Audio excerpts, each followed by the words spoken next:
thought I'd show you, I ordered the Movo, the VXR10, and these clips they break easy.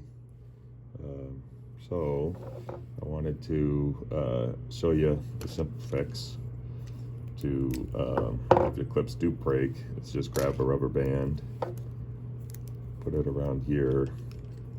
Even though the clip's broken, you can still stick it in the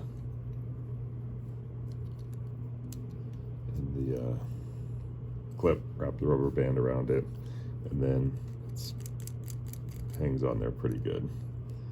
So it's not perfect, but that way you can put it back together.